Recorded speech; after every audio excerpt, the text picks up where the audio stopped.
Hi, sorry for sorry for being late. I kind of had some difficulty waking up just now. Hope you didn't wait for too long.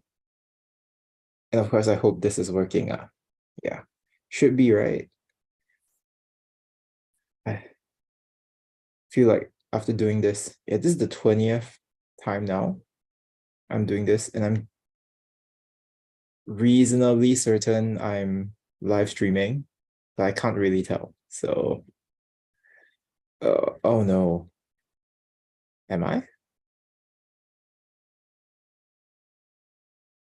Wait, no way.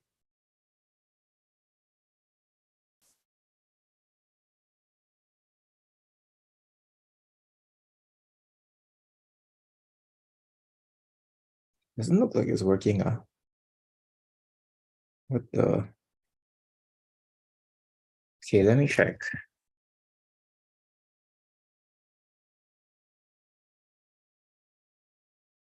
I don't know. Why can't I see it on my phone? Does that mean I'm not streaming?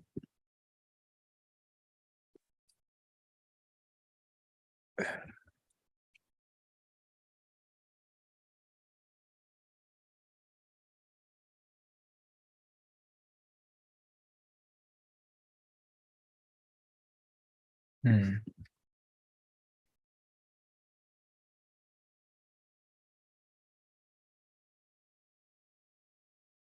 What? Okay. I think it's working. What? Can anyone see my stream at all? I'm so confused.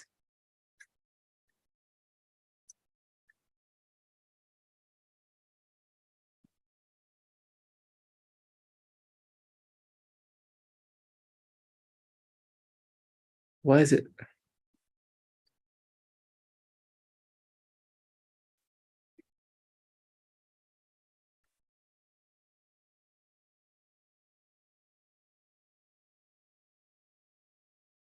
Hello?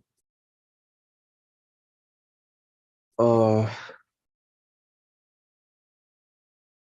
I hope this is working.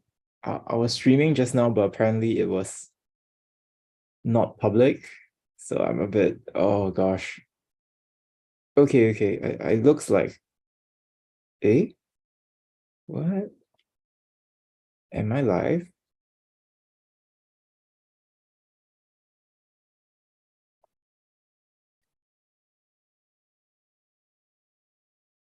Gosh,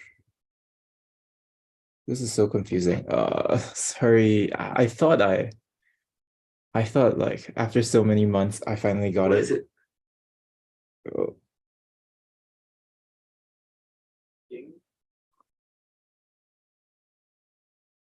okay. Screw it. It looks like I'm live. Okay. Well, okay, I guess if I'll do this solo if I have to.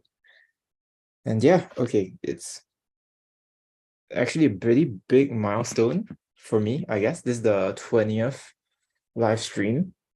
And it feels good, right? Because usually I think things get a bit difficult until you're like halfway there. And then after halfway, you just want to finish it. So at this point, so there are 320 poems in this, right? So even though it's the name is 300, but it's 320. So now that we're well past the halfway point, I'm really excited to just keep going. And yeah, it looks like no one's here. So let me just put it in the chat.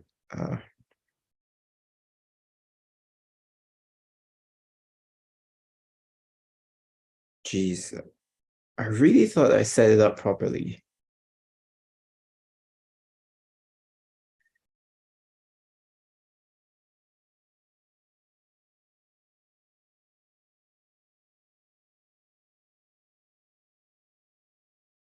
Oh well. Okay, so let's start with this first poem then. It's by Du Shenyan. On a walk in the early spring, harmonizing a poem by my friend Lu, stationed at Changzhou.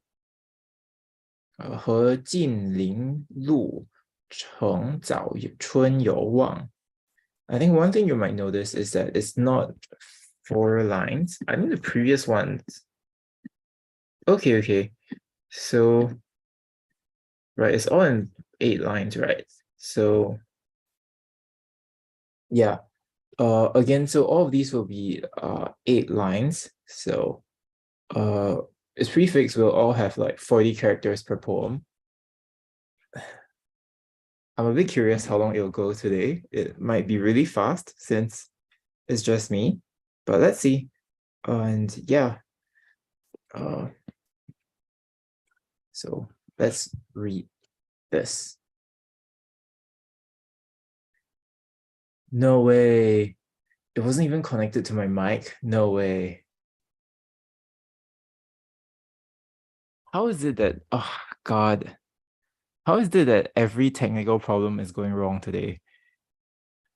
I was like, okay, we had the YouTube thing. There can't be a Zoom thing as well, right? And there was. Okay. Well, it's good that we didn't start reading yet. So now everything should be fine. Let's just pretend the stream never happened before this point, and let's go. All right, by Du Shenyan. On a walk in the early spring, harmonizing a poem by my friend Lu, stationed at Changzhou, 和近邻路乘早春游望，独有宦游人，偏经物候心。云霞出海曙，梅柳渡江春。熟气催黄鸟，晴光转绿屏。图闻歌古调，归思欲沾巾。Only to wonders can come, ever new the shock of beauty, of white cloud and red cloud dawning from the sea, of spring in the wild plum and river willow. I watch a yellow oriole dart in the warm air, and a green water plant reflected by the sun. Suddenly an old song fills my heart with home, my eyes with tears.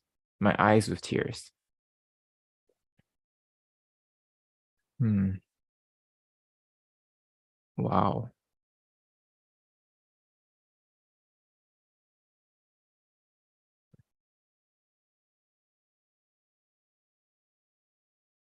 Well, I'm not sure what there is to say about this. It's just like, I mean, it's exactly what it says, right? I mean, presumably, I guess one question I have is when he calls him and himself a wanderer, it can't just be that they're going like on a walk, right?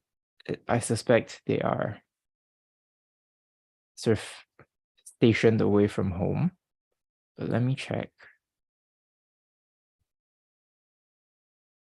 Right, exactly. It's about leaving their home for a official position. So yeah, so this is what the this 宦游人is the this is an official who is leaving home for their work. 宦游人, and so only to those people can come ever knew the shock of beauty of white cloud and red cloud dawning from the sea, of spring in the wild plum and yellow willow. I watch a yellow oriole dart in the warm air, and a green water plant reflected by the sun. So I'm wondering all this, do any of these remind him specifically of home, or if it's only at the end when it's like this old song?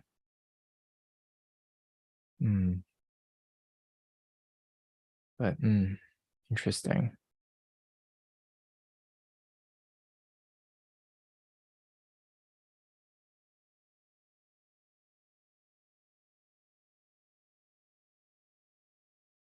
Okay, so apparently they're already away from home. So it's not that they're leaving, but it's like him and his friend both were deployed to some rural place, and they're not very happy about that. Yeah. So I guess it's interesting, right? Is that beauty for them sort of reminds them of home. And so it's not beauty because it's beautiful. They're not shocked because of like how beautiful it is, period. But they're shocked because of how it reminds them of home. Mm. Mm.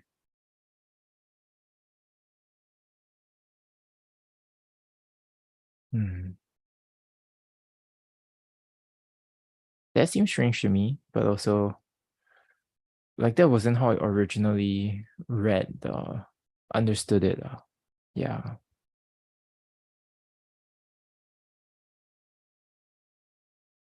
Mm. I mean, even now, now I feel like this translation of it as beauty might be a bit wrong. It's like, right. Because in the Chinese, it's like, it's not about the beauty, it's not the mei, but it's the xin, it's the newness or the regeneration or renewal. So it's about change and so yes, it's about change rather than beauty in itself. Right. So that's why it's talking about, the clouds sort of moving, coming out from the sea. Um, like I guess the horizon of the sea, and then the flowers blooming. The I guess it might be the change of the seasons. That's why there's all these like then there's the birds are flying, and then water plant in the sun. But yeah, it's about change rather than beauty per se. Yeah, and I think change will make a lot more sense if it's talking about sort of missing home, because he misses the old. That's why he is more sensitive to the new. Hmm. Okay, that's really interesting.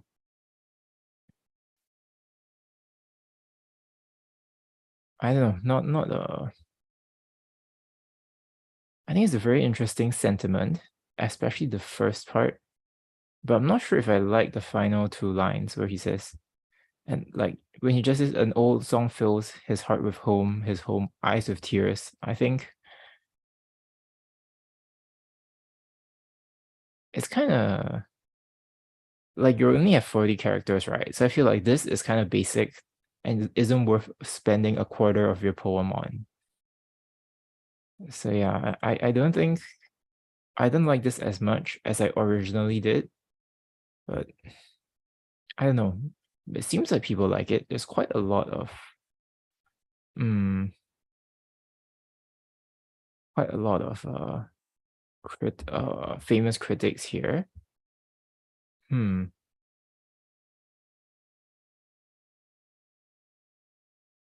Okay, so one comment is, so this guy likes the these two characters and these two. Interesting. So I guess he likes the last part because it's kind of like a turn here where like the sonnet, there's a turn at the end of a poem, but here it turns to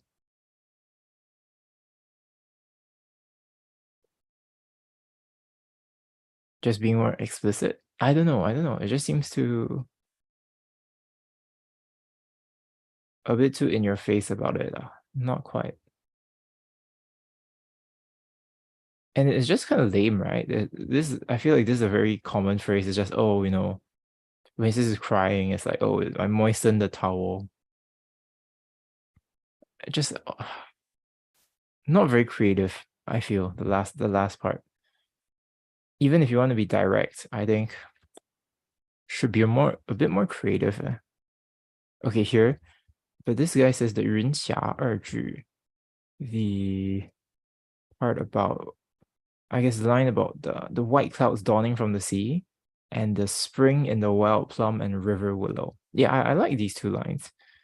And I think he says this is a very powerful lines as well.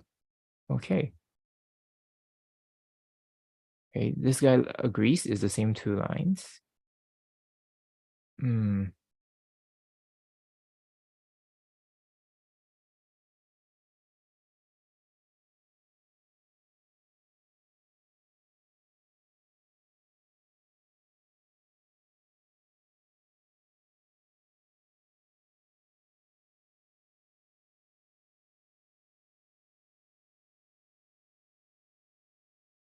Okay. Maybe I'm being too critical, but yeah, not feeling it, not feeling the ending. Maybe I'll see it differently when if I'm like I'm also homesick. But yeah, as in, I get why it's there because it's sort of as mentioned in the famous critics as well. The point is that the poem is set up by the poem was induced by a certain circumstance, and I'm sure it feels like these events actually happened. So I guess he wanted to include the specific details of what prompted him to have these thoughts, which is like, going on a walk, seeing these things, and then hearing the song. But just, yeah, it just feels a bit flat, falls a bit flat to me at the end. So, okay.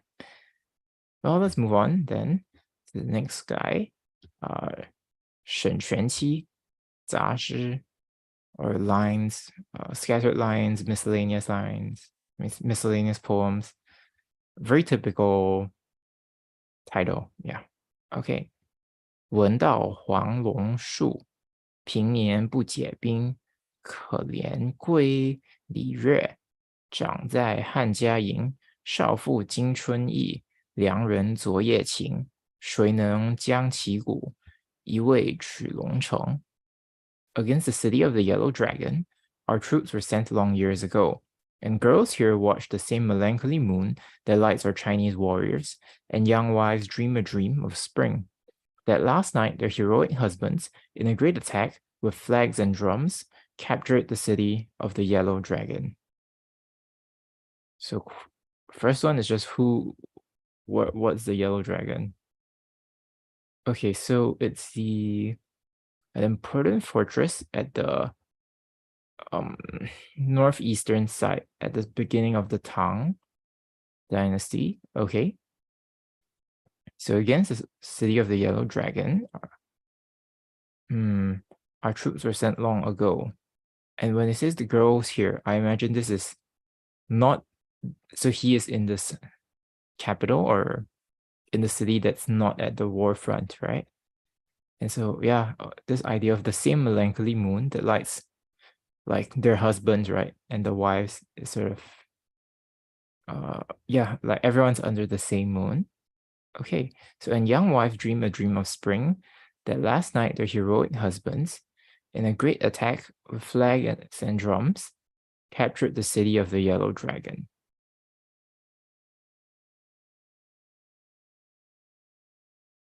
Oh, that wasn't very good. Maybe, is it just English? It feels really lame.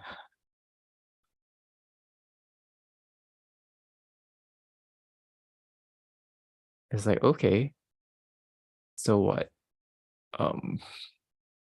Okay, they took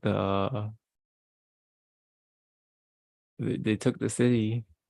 Okay, this is supposed to be very famous. Okay.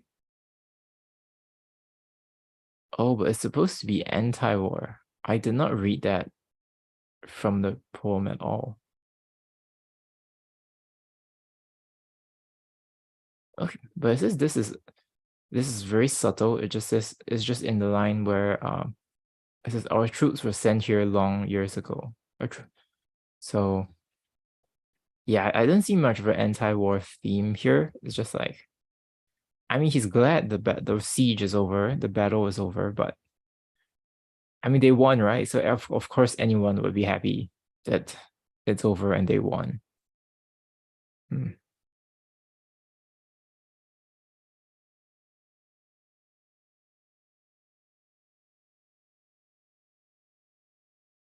Okay, I mean, even though it's supposed to be one of his most famous poems, literally no one no famous critics said anything about this.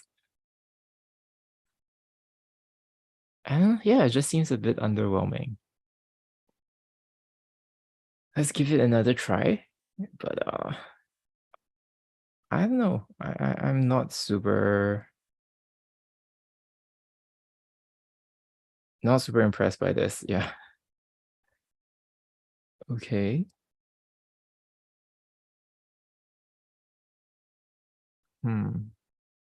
Sorry, meanwhile, I'm just checking if the stream is working because I'm like kind of paranoid now, you know? Like, hey.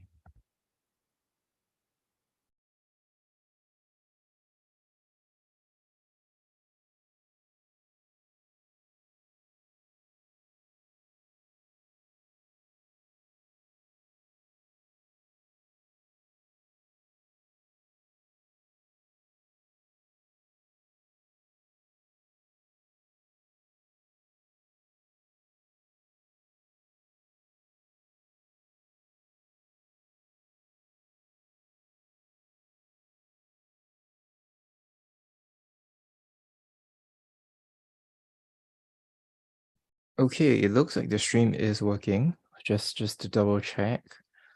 And yeah, okay. Right, and okay, let's just let's just look at this one more time. Not super feeling it, but yeah, you know what? I don't feel it. Let's just move on. I don't think this is very good at all.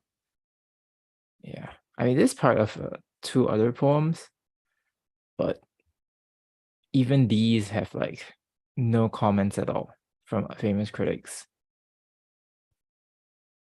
Am I just tired? I didn't get much sleep last night, so I'm just really impatient.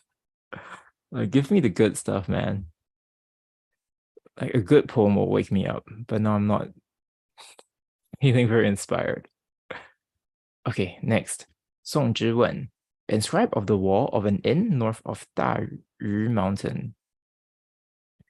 题大屿岭北市. Sorry. 题大屿岭北驿. 阳月南飞雁. 传闻至此回. 我行书未已. 何日复归来? 将近潮初落. 灵魂帐不开，明朝望相处，应见陇头梅. They say that wild geese flying southward here turn back this very month. Shall my own southward journey ever be retraced, I wonder? The river is pausing at ebb tide, and the woods are thick with clinging mist. But tomorrow morning, over the mountain, dawn will be white with the plum trees of home.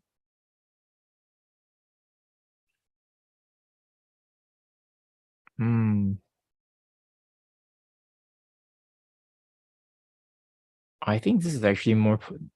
I like the last two lines, but I think this is actually more poetic in English. Because in the Mandarin, in the Chinese, it just says, yeah, tomorrow gazing at home, and I should see the plum flowers of Fansu, of his home province, I guess.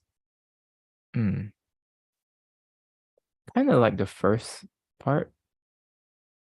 I think it's quite poetic that he's comparing his journey to the wild geese, right? And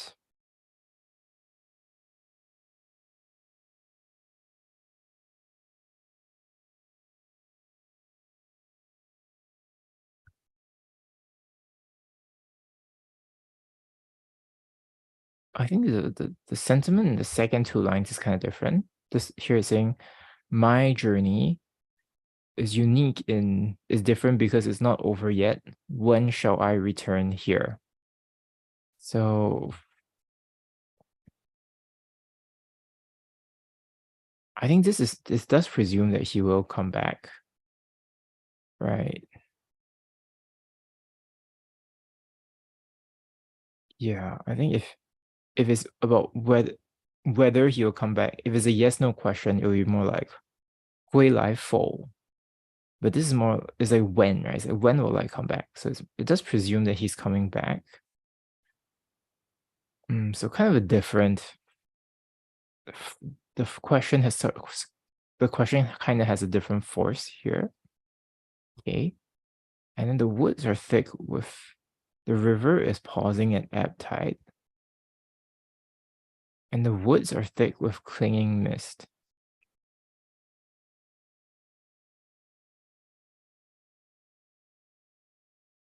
Tomorrow morning over the mountain, dawn will be white with the plum trees of home.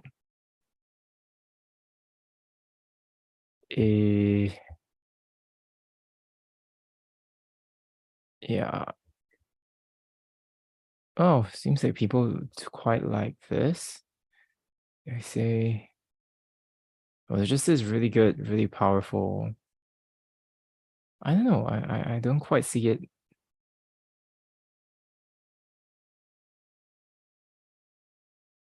Gosh, I'm so critical today. Huh.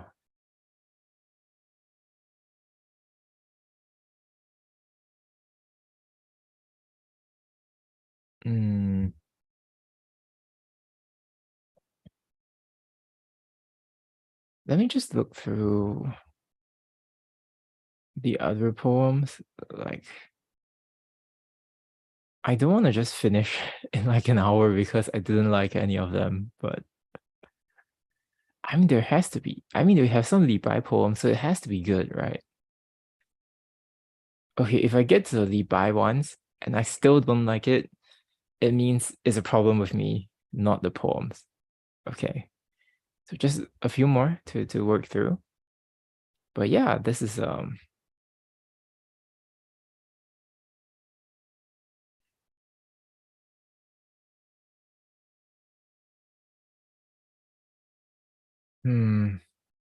okay, maybe looking at the historical context will help.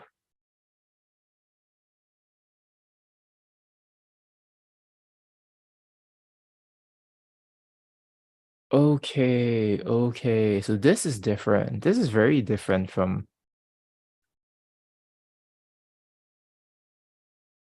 Okay, well, this actually makes it a lot better. The context is that he's going south, not on like a regular trip, right? He's been like banished, classic poetic theme, but he's been like kind of banished or sent down to the south. And this is right after he actually had a lot of favor in the court. And so now this is like his trip away from to the south. And that's why he's like, well, wild geese, they all turn back here at this month. But will he ever get to turn back? Or when will he get to go back? Ah, I see. Okay, that's very different then. Right? So you have the wild geese, and it's said that they turn back here. Whatever here is, I guess the translator interprets it as in terms of time, or it's like now, at this month. And he says, will I ever get to go? So but my trip is different because it is not ended. So because he still has to keep going, right? So then, that's really good. And so when will I return here again? So possibly never, right?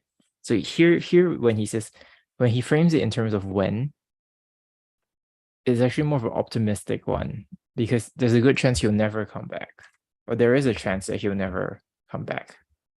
Then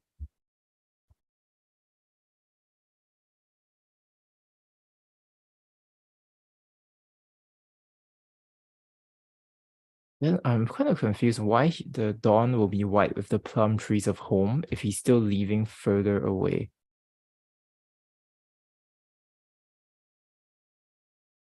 Ah, okay, so he's not going past his home. He's standing on top of a mountain, gazing at home. Okay. Wow. Wow, okay, that's really good. That's really good. I take back what I said. Actually, it's a lot better once you know the context. Because I thought he's just like going home, right? Then he's like, well, okay, the birds are going home. I'm also going home. And tomorrow I will be home. That's like, okay, good for you. But it reads so differently when the idea is that he might never be able to go back home. So wow, okay. I think well deserved. This is a good poem. Wow. Okay. The next one, I'll just have a drink first.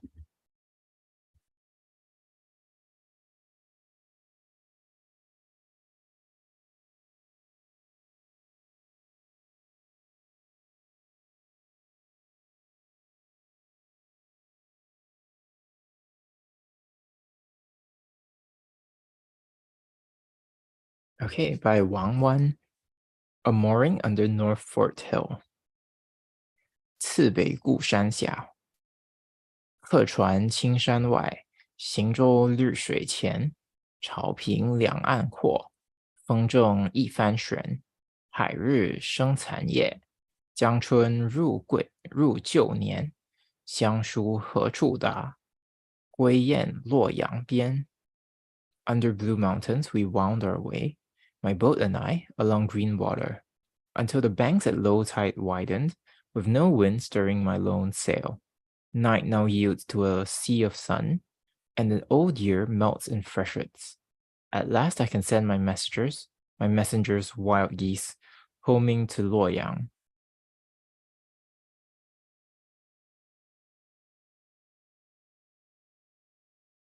Okay, I think after the last poem, I think we should really look at the context before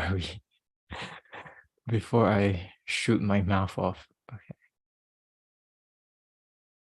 Okay, so this is kind of like what I expected. He was sort of just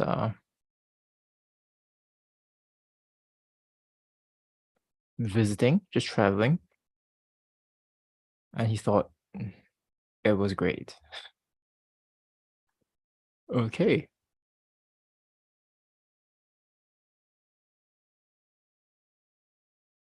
Oh wow. People really like this.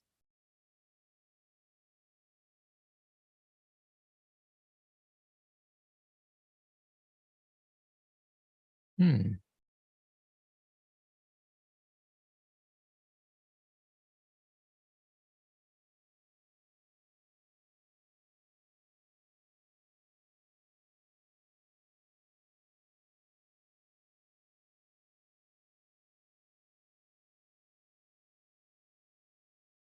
Hmm.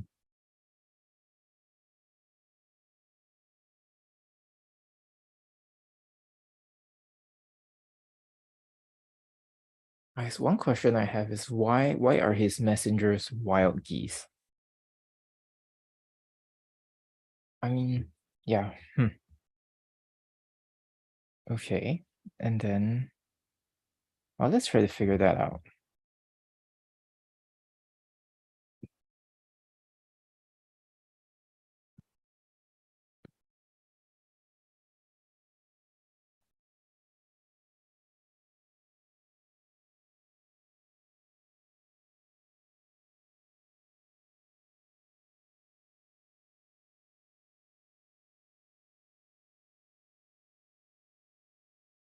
Hmm. Another interpretation here is that he's just saying, when will my, is this because literally it's like, where will my letters reach? The returning wild geese. I guess near Luoyang, border Luoyang. So they're reaching around there. Hmm.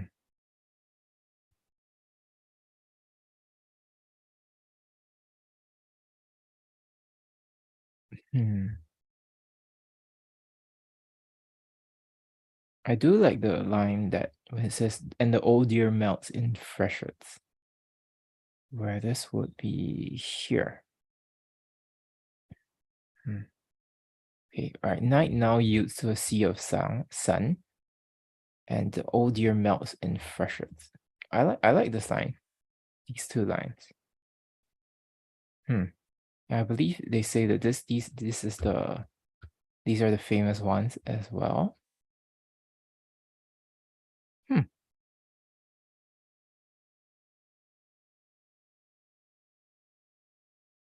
This is lines 3 and 4 are well crafted, and so are easy to imitate. But 5 and 6 are too plain and so difficult to seek. So 5 and 6 are the two lines I was talking about, and 3 and 4 are about what? Up until the banks at low tide widened, with no wind stirring my lone sail. Okay.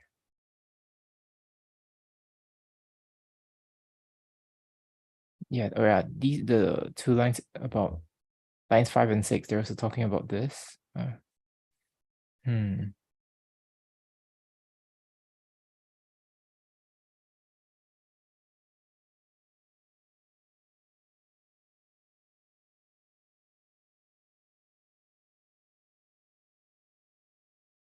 Which are the lines that people like?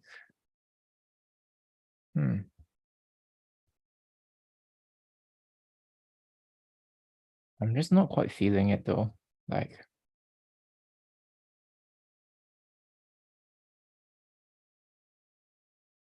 it seems like people like it, and I'm like, okay, I can try to understand, but not feeling it in my heart.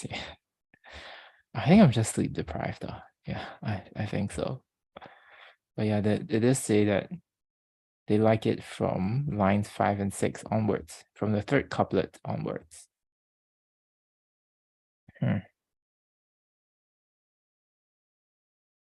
Okay. Well, let's go on to the next one and let's see. I think what I really need is a nap. I wish I could take a nap and come back to this, but okay. Next by Chang Jian, a Buddhist retreat behind Broken Mountain Temple. 提破山寺后禅院 OK， 清晨入古寺，初日照高林。曲径通幽处，禅房花木深。山光热鸟性，潭影空人心。百籁此俱寂，惟余钟情声。In the pure morning, near the old temple, where early sunlight points the treetops, my path has wound through a sheltered hollow of boughs and flowers to a Buddhist retreat. Here birds are alive with mountain light, and the mind of man touches peace in a pool, and 1,000 sounds are quieted by the breathing of a temple bell. Okay, I like this. I really like this. Is this just because it's a Buddhist poem? Maybe I'm just biased to Buddhist poems, but okay, right. People like this. Okay, so I just don't trust my instincts today, but okay. Let's see.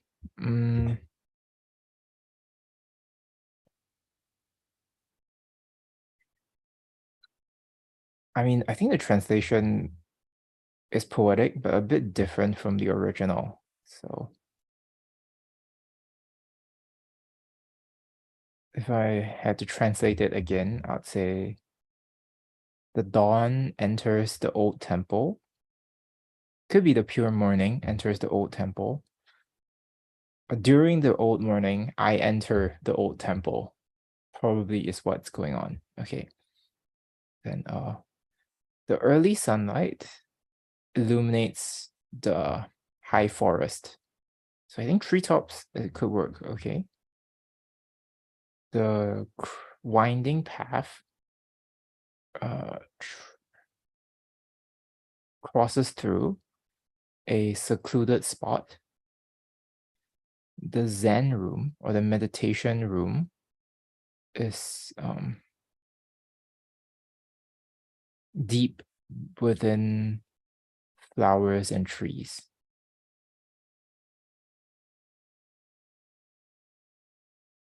The light of the mountain, the lights, the bird kind, the birds are those of bird nature. I kind of like this, even though it's very like weird to translate. Like the bird kind, like humankind, right? Like bird kind. And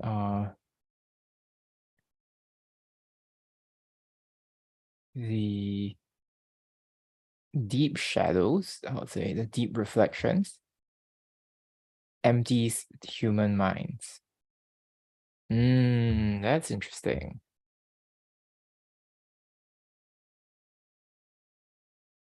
The 10,000 panpipes all cease here. Only the remnants of the bell, yeah, I guess the bell, temple bell sounds. Right, I like that. I like this image of like, it's about it's like about what's there but not there, you know?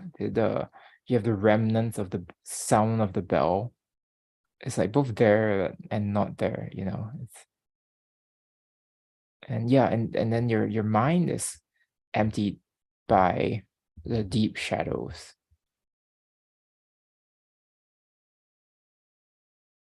Yeah. I think the peacefulness is very nicely symbolized by the 10,000 panpipes. It's quieting. And there's this sense of I guess just this sense of indirectness and like almost intangibility, which I think characterizes, I think it's very apt for a Buddhist poem. Yeah. I think it captures the sense of Zen very well. So yeah. Yeah, I really like this. I really like this.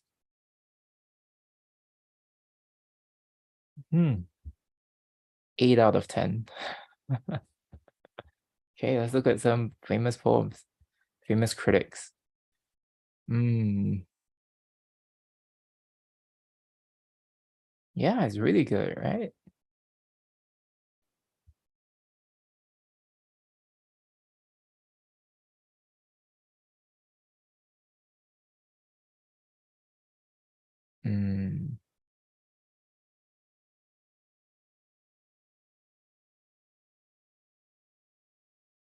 Okay, so the lines that people like are, I think it's Ouyang Xiu when he says Ouyang Gong.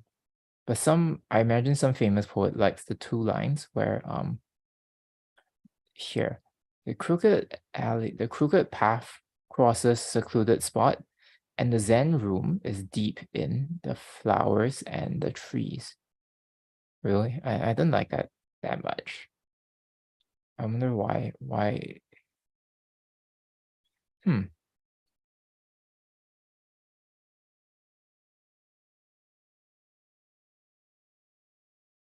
seems like a pretty straightforward description to me.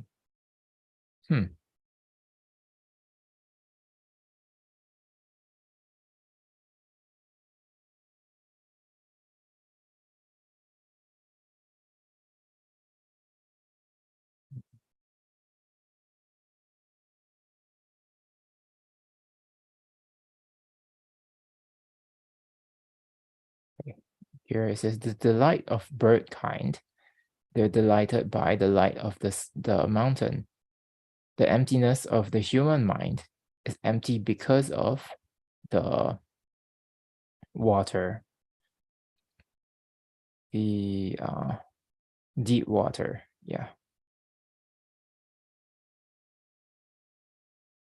Okay. Well, but yeah, but they do like this line, same as me as well. So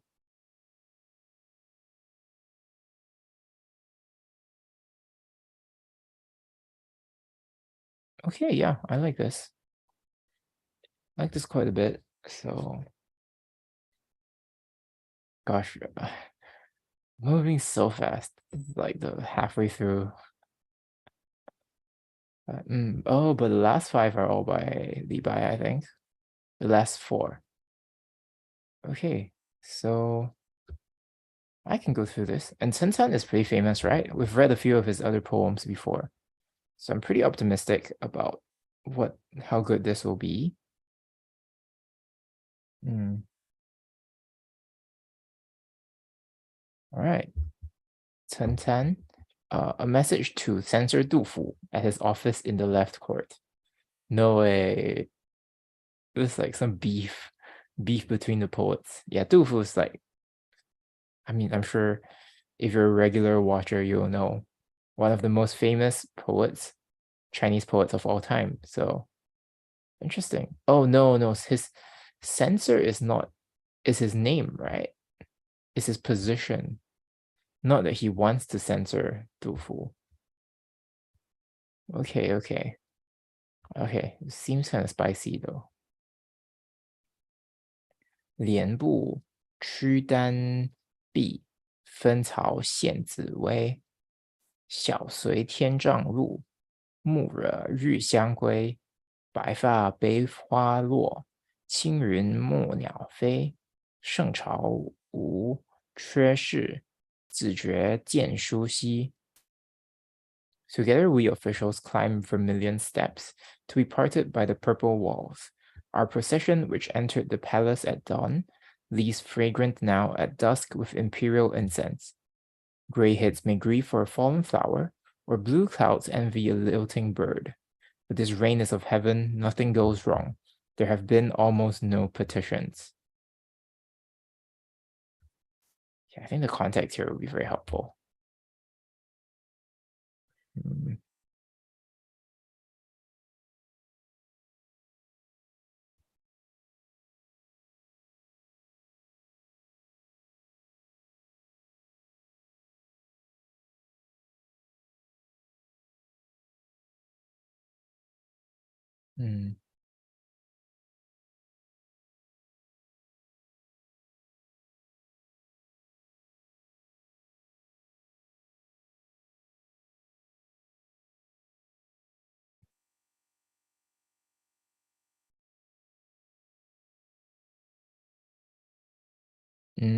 Okay, so both he and Du Fu are officials where they're supposed to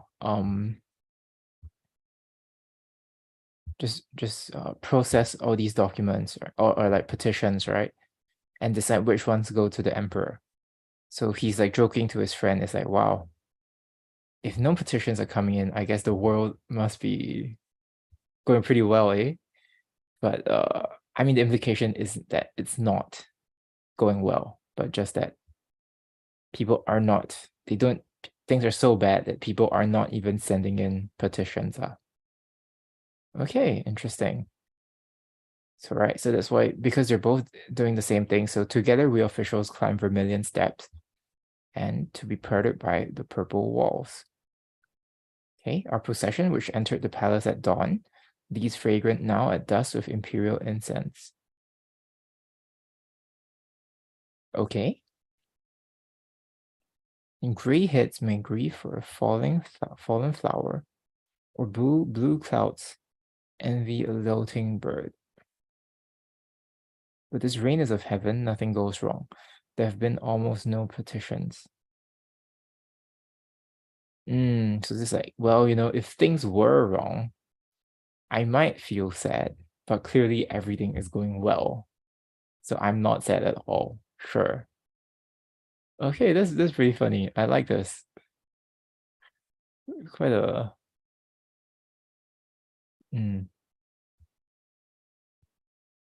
wow, this is great. Very different vibe from before, but really, I think really, really charming, really witty. Like he's just like sharing an inside joke with his friend. So,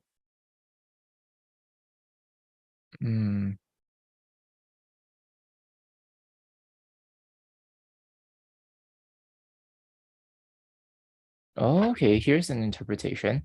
So when it says the fallen flower is for the gradual disappearance of the gentleman. And the flying bird, the lilting bird, is I guess, flying bird lah would be better. Is about the departure of wise officials. So then these two parts would be, so if if the white hare grieves over the falling flowers, and the blue clouds are envious of the flying bird. I think that's a possible reading. Possible, yeah. That's really nice.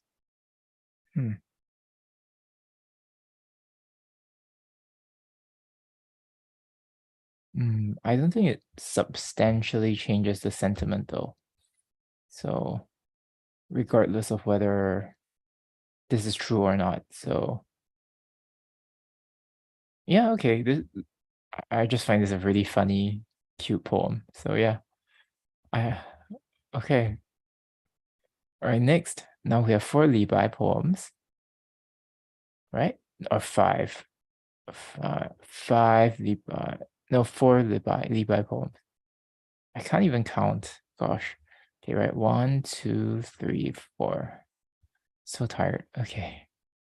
Next, a message to Meng Haoran, another famous poet. 赠孟浩然，物爱孟夫子，风流天下闻。红颜弃玄冕，白首卧松云。醉月屏中圣，迷花不是君。高山安可仰，徒此意清分。Master, I hail you from my heart, and your fame arisen to the skies. Renouncing in ruddy youth the importance of hat and chariot, you chose pine trees and clouds, and now white-haired, drunk with the moon, a sage of dreams, flower bewitched, you are deaf to the emperor. High mountain, how I long to reach you, breathing your sweetness even here.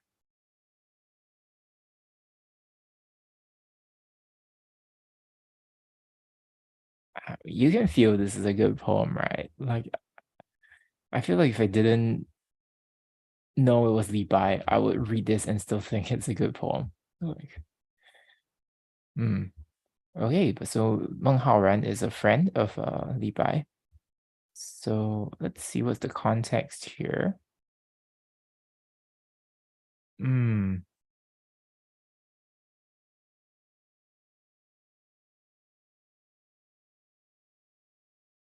Okay, but so I'm not really sure why Li Bai is writing this, but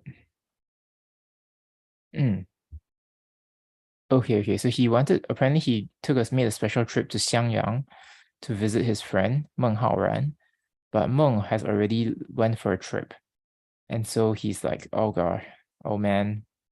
But he wrote this to say, oh, I wish I could see you, but also he respects his I guess his spirit of wandering. Okay, the first line's kind of weird. It's like I love you. It's like I mean, this is just I love Mr. Meng, which is his friend, right? That's so funny. Okay, this is a bit cringe though. I love Mr. Meng. And here, I guess your 风流, how do you translate this? Your doings, your demeanor, your carefree, your charismatic demeanor is known throughout the world.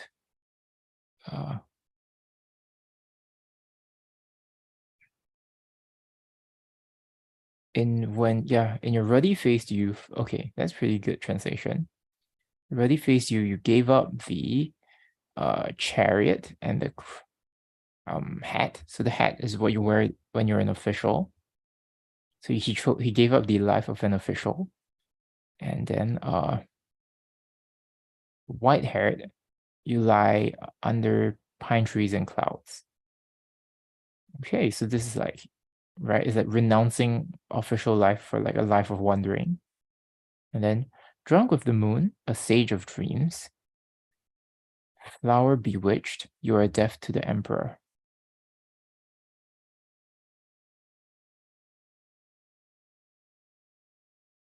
High mountain, how I long to reach you. Breathing your sweetness even here.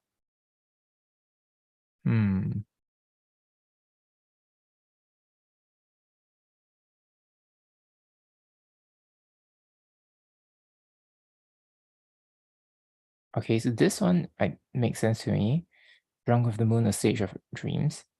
But this last part, it sounds kind of weird in English. I think he's like, but it's good, but this is a positive thing, right? Like you're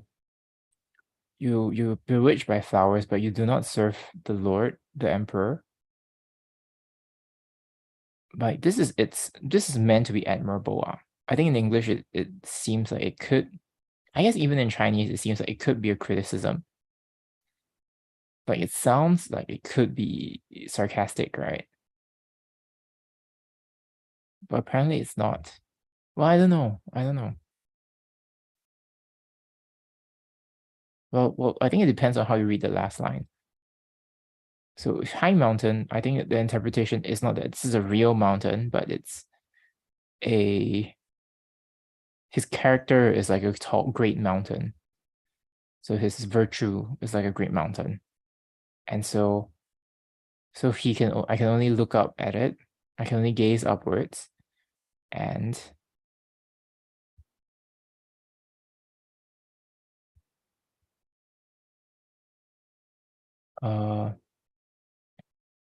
in this I can only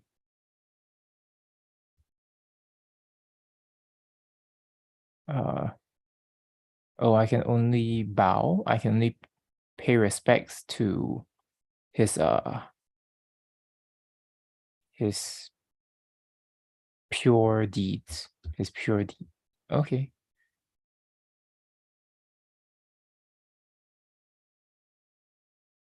I don't know. It seems like feels a bit hard not to read this as sarcastic though.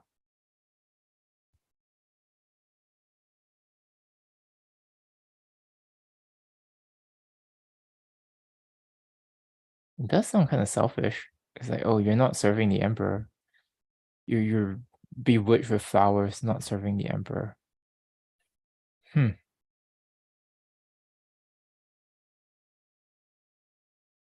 don't know. Maybe this has to be read with other of Li poems or his relationship to Meng Haoran. But if you didn't tell me this, like if I just read this, I would think it's pretty sarcastic.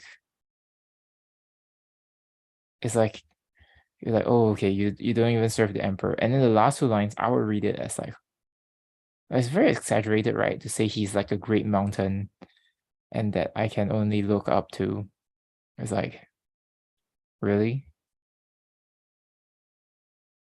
Yeah, okay. So curious. And famous critics,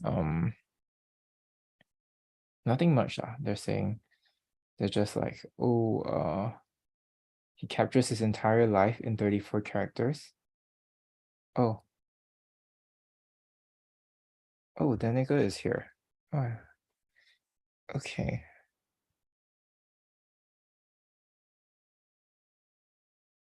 Interesting. Well, I thought it was myself, so I just like speed ran through quite a lot of it. But yeah. If you have any thoughts, just feel free to share. I think this one was a bit, yeah, it's pretty interesting. Well, let's look at the next one. Okay, so classic farewell poem by Li Bai. So bidding a friend farewell at Jingmen Ferry, 渡荆门送别。渡人径门外，来从楚国游。山随平野尽，江入大荒流。月下飞天镜，云生结海楼。人怜故乡水，万里送行舟。Okay, this is a very famous poem.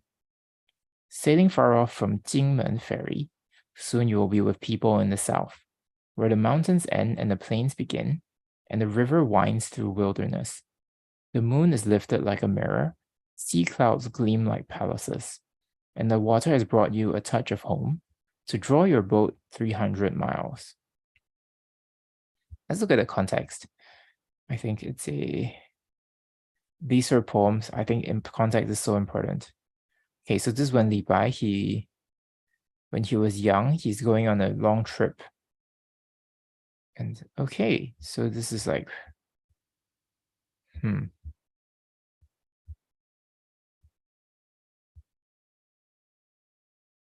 Actually, I don't know if it's very famous, but I've heard of this before, so it's famous to me. Okay.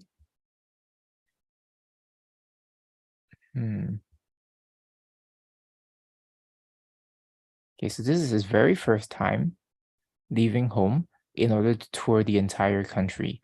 And he prepares to realize his own dreams. So this is, okay, I guess this is a significant moment in his life then. So there's a lot of anticipation in this. Well, let's see if we can read it in the poem. Sailing far off from Jingmen Ferry, soon you will be with people in the south, so specifically Chuguo. But this is just like the far south of the country. And then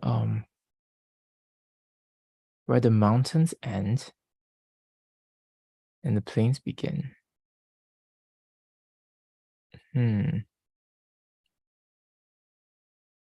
Oh, not okay, fine. I'll accept that. And then and the river winds through wilderness.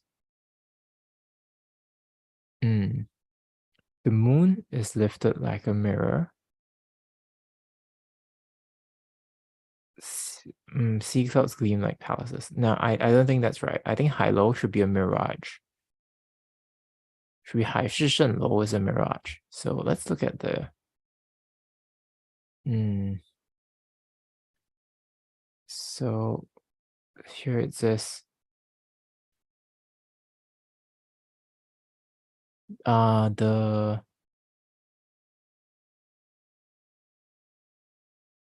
okay, so this is the river. The reflection of the moon in the river is like a radiant mirror flying in the sky.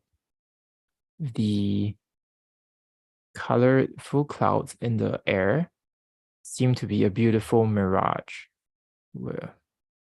I mean, yeah. I mean, the mirage being, I mean, literally is like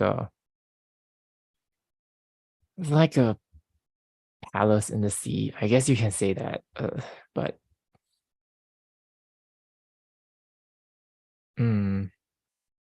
because literally 海市蜃楼. So why don't I Google it? So it is a mirage, right? I'm not sure why it's called that.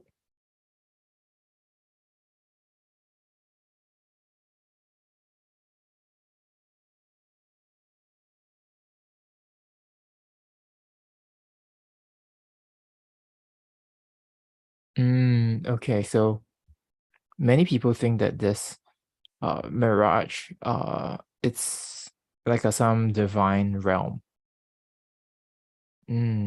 Okay, that actually is very helpful. Right. So I think my favorite lines are lines 5 and 6. I think it's kind of true for many of the poems today.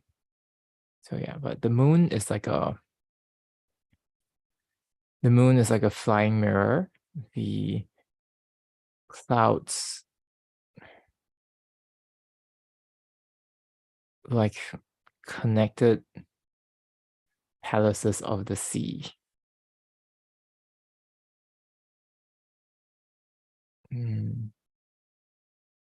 Where the clouds connect to form beautiful palaces of the sea. But which is a mirage, yeah. But I guess, or maybe to say the clouds form like divine palaces, right? Because they think that's where the immortals live. So okay, that's pretty interesting.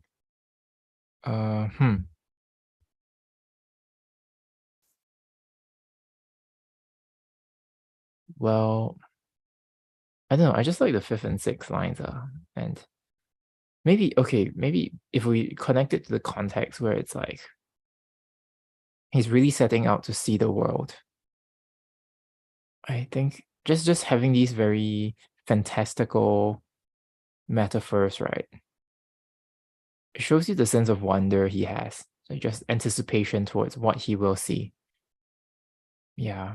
I mean, the first part is more grounded, right? It's like, well, the mountains, you follow the mountains and such that, and then the plains will end, and the river enters the great wilderness, a great wild flow. So is the sense of vastness in these two lines. And then now it's a sense of wonder in these next two lines. So I think there really is a sense of like youthful anticipation here. Yeah. And then last part. Not sure if this is a right. Yeah. I think this is what I was reading it as well, which is, but I miss the waters of my home more. And then they will accompany me ceaselessly through the my boat ride of 3,300 miles. I'm quite curious why he ended it like this, though.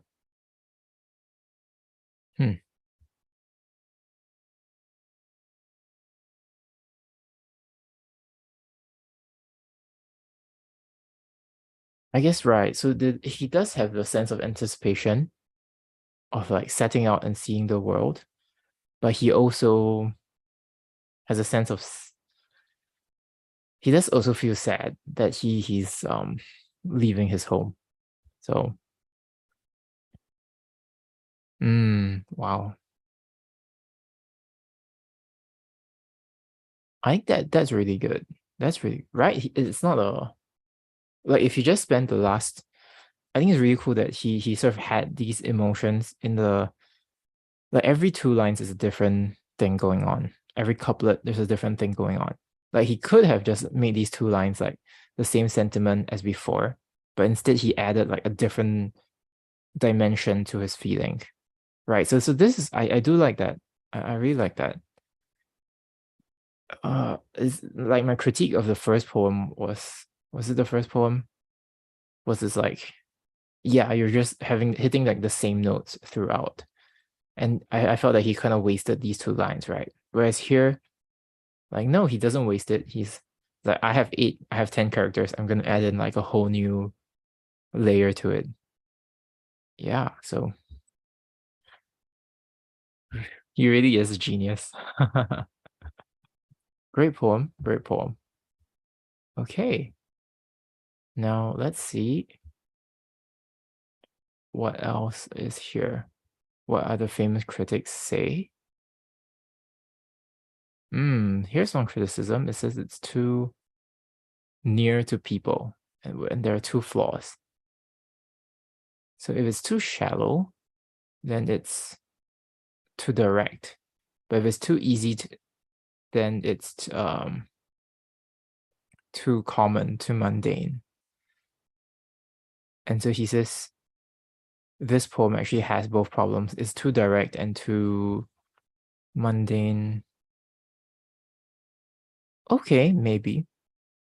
I mean, I don't think. Is it very direct? Okay, maybe the last two lines.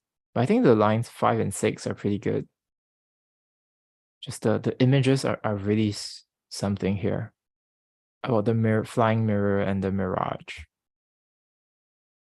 Okay, fine. I can accept that lines 3 and 4 are kind of basic. Okay. Well, no, this guy doesn't say 3 and 4 are basic. It says 3 and 4 are very sort of majestic.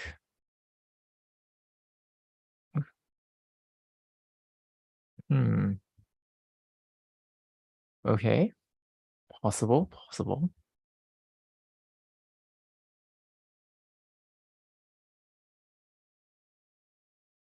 Okay, actually people quite like lines 3 and 4.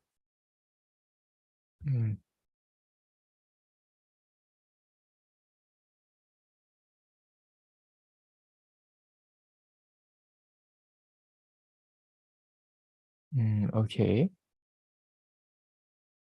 Okay, actually most of everyone likes those lines 3 and 4. So it's only that one person who didn't like, who finds this kind of a too accessible a poem. Okay. I did like 3 and 4. I do like 3 and 4, so okay, but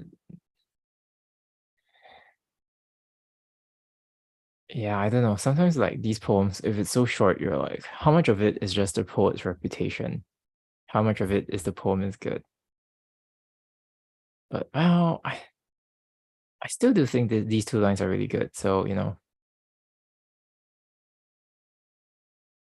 and I like that he had kind of a turn in the last part. So yeah, I do like the last 4 lines. Not that I think my opinions here are more formed, but I'm not very sure about the first 4. And okay, then let's see.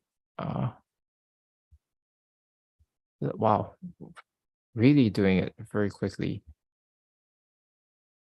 Maybe just 2 more poems. A Farewell to a Friend,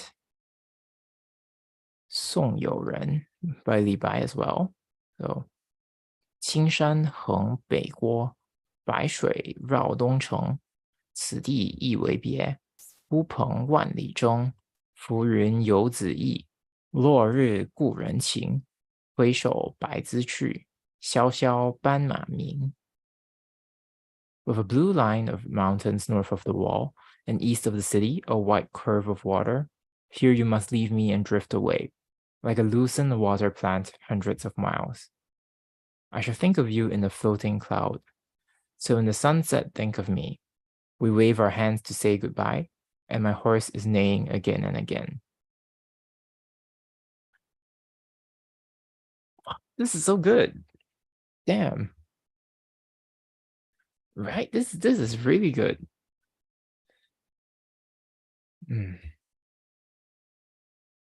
Okay, let's see. What does it mean? What's the context for this? But okay, there's a note here that I will explain later. Okay, it's not very context. It's not very important. It's just his friend is going somewhere. Okay, so with a blue line of mountains north of the wall and east of the city, a white curve of water. Here you must leave me and drift away, like a loosened water plant, hundreds of miles. That's really good. Wow. I shall think of you in a floating cloud. So in the sunset, think of me. We wave our hands to say goodbye, and my horse is neighing again and again.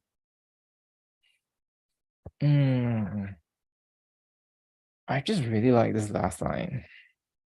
And so the note here is that this banma, usually banma is like a zebra, but it's not a zebra. here it means like a horse that has left the herd. But here it refers to a horse that is to carry one far away.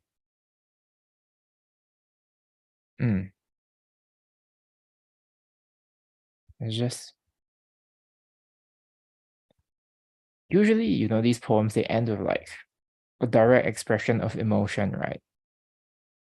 I think it's so creative that he instead chooses to end it with just the image of the horse neighing. Like, I think it connects so well to them waving their hands, right? It's like,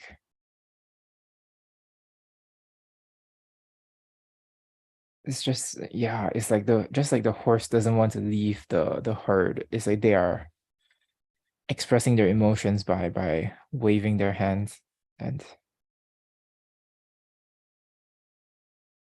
But also the horse is something that's concretely there. So it's just, wow. This is brilliant. Like, wow. Like, I won't say this is like needs a lot of analysis. Like, it's not very complex, but it's just the arrangement is so well done. Wow. Okay, so this could be the horse that his friend is riding, which would make more sense if it's a horse meant for a long journey. So yeah, wow. Even the horse is like reluctant to leave.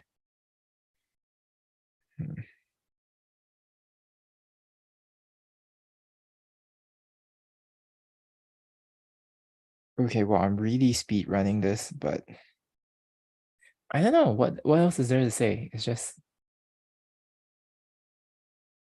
it's so good. Wow. Okay. All right, let's look at famous critics here.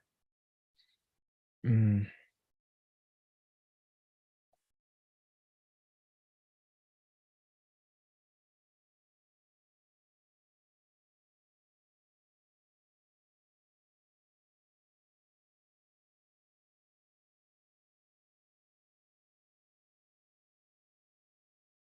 hmm.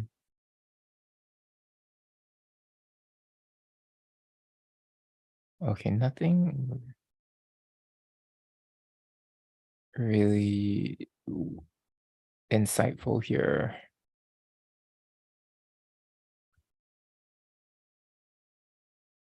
I mean, they just say it's great, which it is. So yeah. Dang, it's really good. Okay. Oh, I guess we're at the very last poem. That's really fast. Honestly, if it's like this, I could probably even do like 20 poems next time. But no, let's keep it at this pace. I don't want to rush. So yeah, just the very last poem by Li Bai. So on hearing Jun, the Buddhist monk from Shu, play his lute, 听蜀僧俊弹琴，蜀僧抱绿起，膝下峨眉峰，为我一挥手，如听万壑松。客心洗流水，余响入霜中。不觉碧山暮，秋云暗几重。The monk from Shu, with his green silk lute case, walking west down Emei Mountain, has brought me by one touch of the strings the breath of pines in 1,000 valleys. I hear him in the cleansing brook. I hear him in the icy bells. And I feel no change through the mountain darken, and cloudy autumn heaps the sky.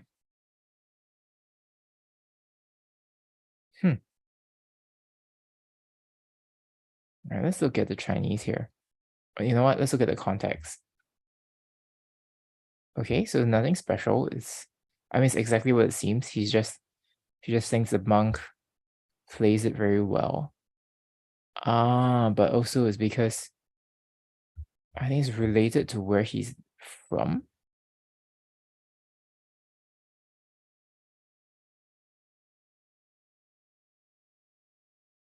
It's Li Bai from Shu.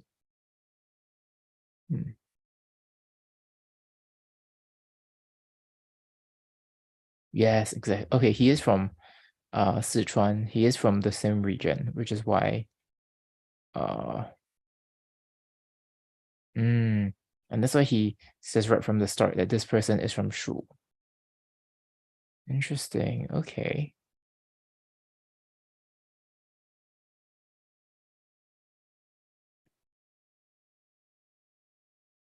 Okay, so let's see. So these two lines really set up that where he's from, where the monk is from, but also that they're sort of from the same place. Okay. Interesting. So here it's like, for me, with one wave of the hand, it's like listening to 1,000 pines in a valley.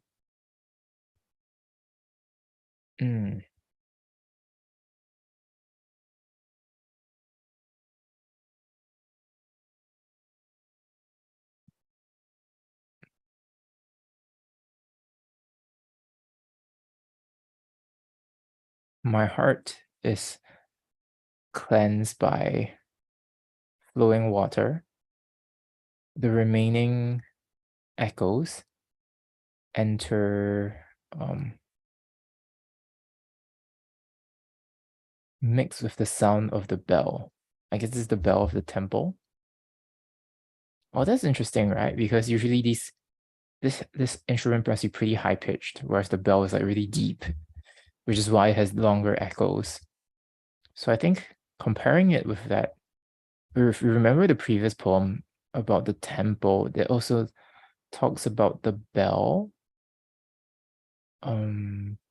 Right, the bell. And I think a bell is a pretty common theme when you're talking about the Buddhist temple. So I think it's interesting because usually high-pitched sounds, they don't leave much of an echo. And so it's because the tune is so good that it echoes like the bell. Okay. And I feel no change. Yeah. Though the mountain darken and cloudy autumn heaps the sky. No, he's just like, it's like time has stopped for him as he listens to this. And he makes it seem so effortless, right? Like for the monk, he's just like, whoosh, just like a wave of the hand. But so I guess the meat here really is, well, I guess it's all the whole poem is pretty consistent in what's going on. So first it's just, well, there's this guy, this monk from where I'm from, and so simply this is what his song conjures, and these are the effects, such that my mind is like cleansed, and it's sort of like just replaying in my head, so that I'm so stunned that I don't even notice the passing of time. I mean, my version sounds pretty boring, but it's really okay.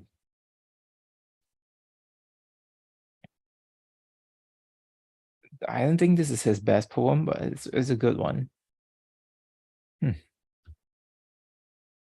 I guess it's my same critique. It's like, wow. I'm not sure the last part really adds much to it. If he already has this line about the echoes, right? I think the echoes already shows the lasting, how the effect lasts. So I'm not really sure this last part. It seems to be emphasizing like the length of the effect, but I prefer if he did something new with the last two lines. Like I feel like he already captured that in a pretty nice way here. So I'm not sure these two, like the last two parts seem a bit superfluous.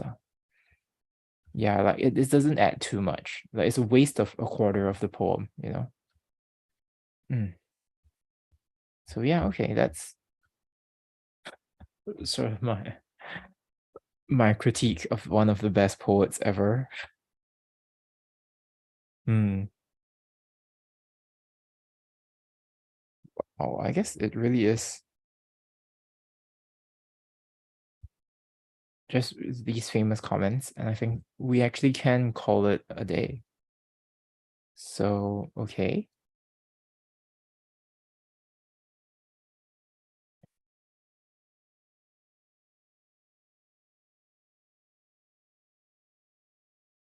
Hmm. Right. I think they do point out that the way he describes the monk is very powerful, because Omei is also like a very famous mountain. So the fact that he's coming down Omei Feng is like, wow, very, yeah. I think it is a very good way to, is, even though he's trying to say that, he this guy just comes from where I'm from, but does it in a very like, it's very powerful, very creative, very charming way. So I do like that. So yeah, I like the first two. And then okay.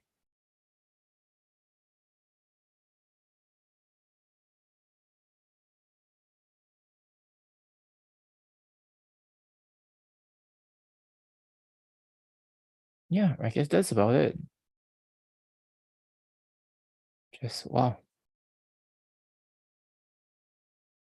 And someone compares the poem itself, just like the way he describes the poem, just as, Li Bai is describing the song, where it's like, with one, as a wave of his hand, then this poem is created.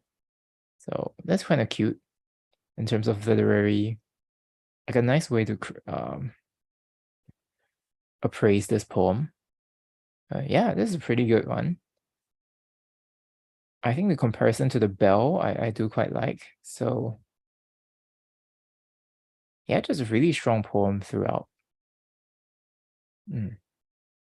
Okay, I guess that's it for the day. Even though I think the first 10 minutes was just technical issues.